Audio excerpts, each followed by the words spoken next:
So we'll start with understanding the Claude stack first, and then getting into some of the basics, like how do you use Cowork, and then getting into Claude Code itself. So let's get started on the Claude stack. So at the bottom of the stack is your models. So Claude has Haiku, Sonnet, and Opus. They're all different intelligence profiles, and which one you need to use when. They have different cost profiles, different intelligence profiles. So that's a decision framework we'll get to in a second. So this is your layer one. On top of your models are what's built your surfaces, which use to access these models. So your surfaces could be like Claude.ai, which is on your browser. It could be a desktop app. It could be a mobile app. It could be your Chrome plugin. These are all the interfaces that you use to interact with Claude. Now, these are not the same product with just different UIs. They have completely different capabilities, and understanding which surface to reach for which use case becomes one of the core PM skills that will help you become 10x more effective. So, this is our second layer. Now, on top of this layer is your knowledge base. Now, this is where your institutional knowledge lives. Your projects, your skills, your memory, your custom instructions. Now, this is the layer that I think most PMs underinvest in.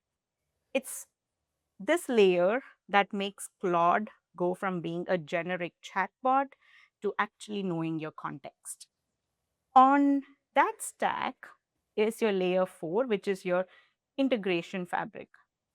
For example, your MCPs. Now, MCP connects Claude to every external system that your organization uses, like your Slack, your Google Drive, your Jira, your Salesforce, your internal databases, or your own local files. Skills are what extends what your Claude knows how to do and what to do with that data. So, this is your layer 4.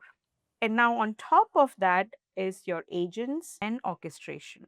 This is where your Claude Code, Cowork, Design, channels all sit. Got it. That's how I think about the Claude stack. What do people Now, need to know about layers 1 and 2 in order to make the most out of the top layers? yeah, so let's get into the models. Now, Haiku is your speed machine. It's the fastest, cost efficient, and it's really great for tasks where you need volume over depth. So let's say you are trying to generate a large number of variants of something, or triaging like a pile of documents, or you're doing some quick classification, or maybe even some tagging. Haiku handles this really well. Now, the output won't have the reasoning depth of like your Sonnet or your Opus, but for tasks where depth isn't needed much, Haiku is sufficient for your use case there. Sonnet is where 90% of my work lives. It has the best quality to cost ratio. So when I'm drafting PRDs, or I'm synthesizing user research, or I'm doing competitive analysis, or I'm doing stakeholder briefs, or I'm thinking about roadmap, I use Sonnet. Sonnet handles all of this extremely well.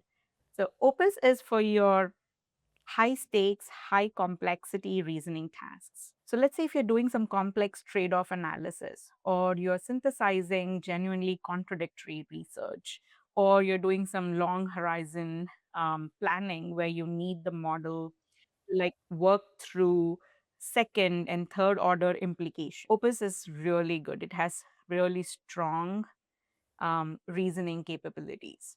But I've also noticed from my day to day working with Opus that it also tends to get into this hallucinated stuck mode a little bit quickly than Sonnet, where I would use Opus and it would get into like one reasoning decision point, and it would keep revolving in that local maxima. And I would have to like literally turn off the chat and move to a new chat and then start all over again to get it out of that thinking mode, for example. And that's when I sometimes move back to Sonnet, because even though it may not have as high a reasoning, it's generally a very efficient model.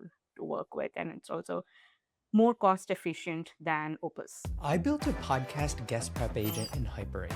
The job is simple. Before every interview, give me the guest's recent appearances, strongest arguments, company context, sharp question angles, and the stuff I should avoid asking because everyone else has already asked. For this run, I pointed it at Howie Liu, CEO and founder of Airtable. The useful part is it can actually go do the research. It's browsed, pulled sources, worked across files and integrations, and then turn the whole thing into a brief I can use before I hit record. Here's the output: recent appearances, public arguments, company context, question angles, and what not to ask. This is the kind of prep doc I actually want, not a generic summary. It shows what they believe, where their thinking has changed, which questions are obvious, and where the thinking tension might be. Then I saved it as an agent. The output is useful, but the saved agent is the real goal. I don't have to rebuild the whole thing. I point the same agent at a new name, and it already knows the format I like, the sections I care about, and the kind of question framings I come back to. Podcast prep is one example. The bigger idea is recurring work becoming reusable agents. HyperAgent is built by the team behind Airtable, but it's a separate product. They're offering $1,000 in credits to their first 1,000 subscribers who use my link. Claim yours at hyperagent.com/product growth. I hope you enjoyed that short clip. You can check out the full episode here.